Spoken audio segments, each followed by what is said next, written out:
Sebelumnya perkenalkan dulu, saya Diana dari Universitas Sanata Dharma, jurusan Sastra Indonesia. Sebelumnya saya mau minta izin Bapak buat wawancara reportase untuk keperluan UTS saya. Boleh minta tolong perkenalan dulu, nama Bapak siapa? Nama saya Riko. Riko. Pak Riko, saya mau nanya mengenai pendakian Gunung Merbabu ini terdalam tektok atau UKM.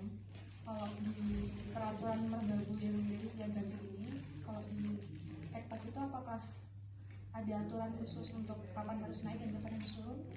Ada. Naiknya itu di jam 02.00 itu naiknya turunnya di jam 5 itu sudah sampai ke base. Kalau misal di jam 5 itu belum nyampe di base camp itu ada ini nggak Pak? Nanti ada sanksi. Ada sanksi biasanya 5 kali lipat revis. Karena kenapa dibatasi? Karena takutnya nanti terjadi sesuatu di atas. Dan nanti yang repot pendakinya juga, pihak pengelola juga repot. Makanya waktu yang diberikan untuk naik Merbabu itu kan diperkirakan 5 sampai 7 jam kan udah nyampe puncak. Pas istirahat naik turun udah dikasih waktu dari jam 2 bahkan jam 5 paling ada. Kalau hari Lam itu saatnya sampai jam 5 pagi itu kan cukup buat naik turun. Tapi kalau misalnya sewaktu-waktu ada pendakian nakal untuk misal mereka tuh udah nggak sanggup untuk turun, tapi mereka pura-pura untuk minta ini bantuan dari base camp untuk dijemput dengan dalih mungkin salah satu temennya ada yang terkena hipo atau apa, tapi mereka nggak sedang mengalami itu gitu loh Pak. Itu ada konsekuensinya Pak? Ya nanti kalau hanya pura-pura karena capek atau yang lain, sebenarnya dia masih mampu tapi dia bilang sudah nggak mampu, tetap ada sanksi. Sanksinya nanti ada sanksi tersendiri di blacklist atau di mana, itu kan sanksi yang berat. Kalau denda itu kan nominal, tapi kalau sanksi blacklist atau apa kan jadi bisa untuk perhatian teman-teman yang lain. Dan yang paling penting yang perlu diperhatikan itu persiapan. Kenapa pendaki disuruh datang awal, naiknya kok registrasi ulang jam 00. Kenapa naik jam 2? Itu biar pendatang itu kan rata-rata itu kan dari daerah bawah yang udaranya hangat ke tempat tinggi yang udaranya dingin, biar bisa adaptasi dulu. Paling tidak 3 sampai 4 jam adaptasi. Jadi ketika dia mau melakukan perjalanan trekking itu nggak kaget untuk udaranya gitu. Berarti ada beberapa denda yang digunakan di sini ya, selain nominal dan blacklist tadi? Iya, sama sampah itu harus diperhatikan benar. Karena kenapa sampah harus diperhatikan benar? Karena pendatang itu kan bukan hanya yang sudah datang pergi, teman-teman atau adik-adik dan yang lain juga mau menunjukkan pakai alat ini. Saya mau nanya lagi soal semisal di loket pendakian itu sendiri bisa lagi nampung pendaki, itu pendaki akan diarahin ke untuk mendaki gunung lain atau gimana Pak? Sebenarnya kan di medsos sudah ada pemberitahuan bahwa untuk di Nganjuk ini kan di campnya per hari kuotanya kan 500, untuk di tiktoknya 300. Itu kan sebenarnya di medsos itu ada. Kenapa? Dan jam yang paling sering disepelekan itu kan jam.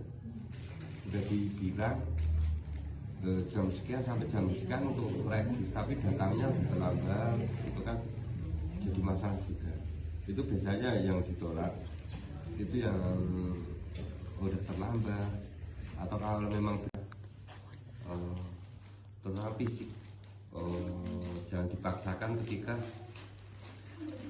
badan lagi nggak enak badan atau punya riwayat penyakit khusus, itu memang nggak boleh. Jadi fisik harus benar-benar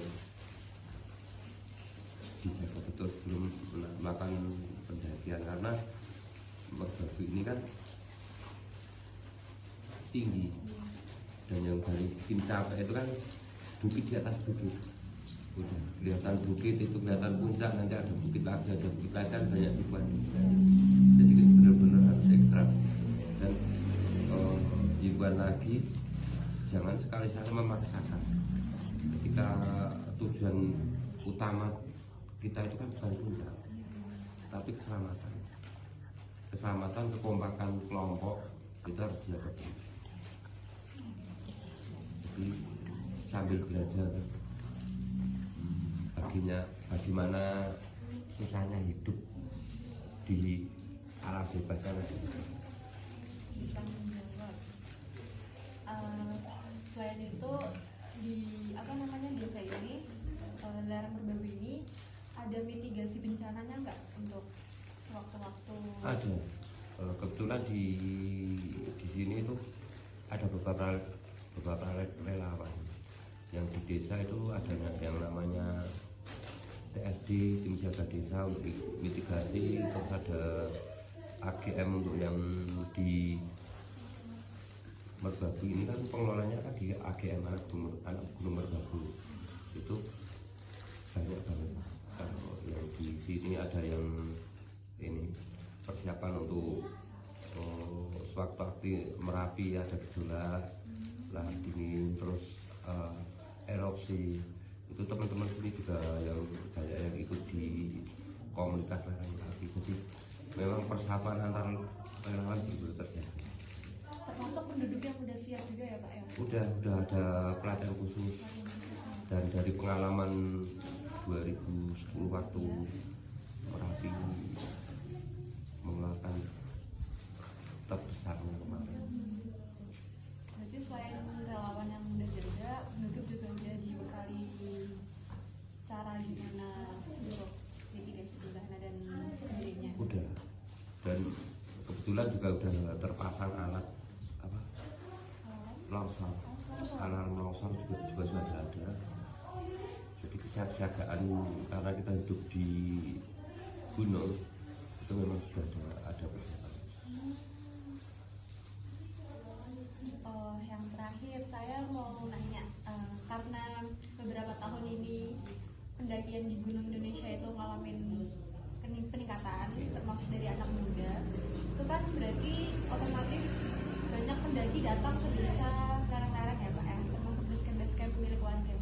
Itu di lereng sini misalnya, tanggapan warga soal lonjakan pendaki ini termasuk banyaknya ya wisatawan lah ya datang gitu, apakah mereka menyambut dengan tangan terbuka atau ikut mempersiapkan dengan membuka basecamp gitu Pak?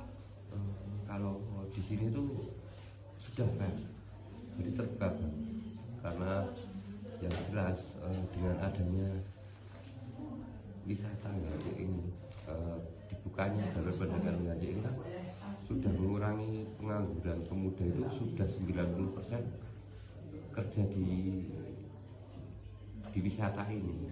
Jadi sangat membantu banget untuk perekonomian warga, terutama pemuda yang kemarin hanya mengandalkan tani dan kunang-kunung, nggak ada tujuan yang jelas. Sekarang kan ada ojek ini sudah 85% pemuda terlibat. Maksudnya ya dengan tangan terbuka menyambut perubahan. Iya. Mungkin itu aja dari pertanyaan saya. Terima kasih sudah berkenan untuk menjawab.